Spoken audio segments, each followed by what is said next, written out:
never taking a backward step. It's Larry Williams Drive on NewsTalk ZB.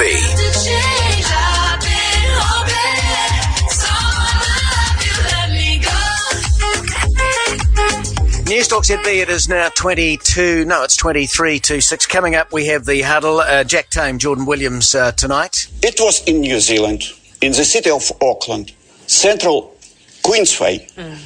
It was quite early morning, 10 a.m. I just was walking, carrying with my bag, and just noticed from side, with side vision, that some person approached me. He looks like common beggar. And he tried to grab my bag.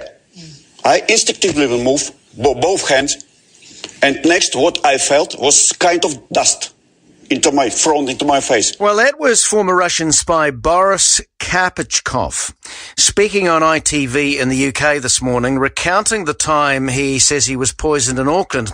The former senior KGB agent spent 15 months here 10 years ago, and he says after he was poisoned, his body hair fell out and he lost 30 kilos.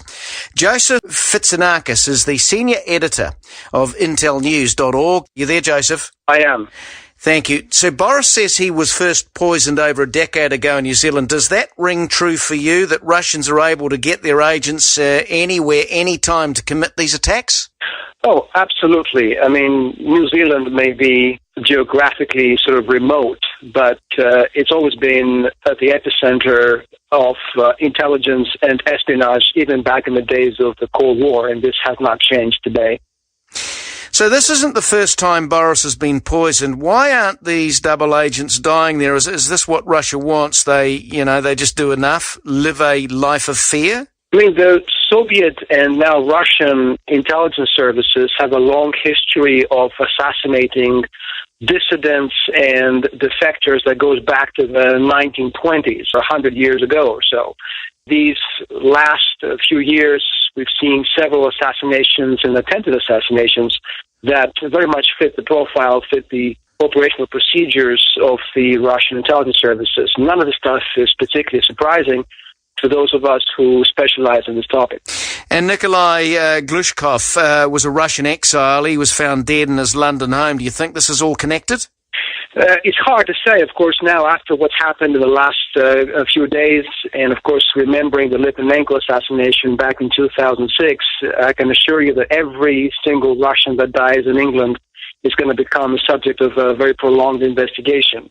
Keep in mind, of course, there are currently about 500,000 Russians living in the UK from all different backgrounds and walks of life, so it's going to be monopolize the news for the months to come. Right, and Theresa May, she wanted answers by midnight last night. I think she didn't get one. Putin is not interested. They deny all of this. What do you make of that? Well, I think the lack of an answer is actually an answer, right? So these issues are seen by the Russian intelligence services as internal matters. This is how they deal with what they consider to be traitors, and they see it as a Russian matter, and they don't want any British involvement or any other kind of foreign involvement in those types of affairs. They've done this for decades.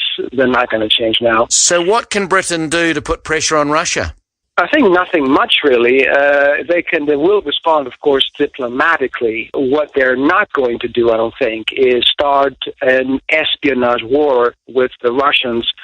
For the last 20 years or so, Western intelligence agencies have focused primarily on Islamist targets and have not so much concerned themselves with Russia.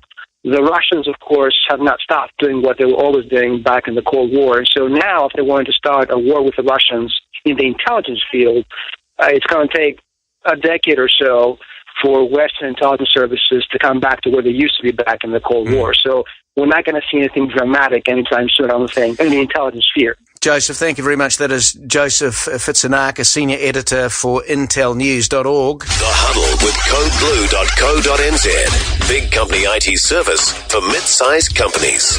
And we just got a statement from police on the issue we've just been talking about. They say they're aware that Mr. Kaprichkov was in New Zealand from June 2006 to October 2007, and they're currently examining its files to assess what information it has.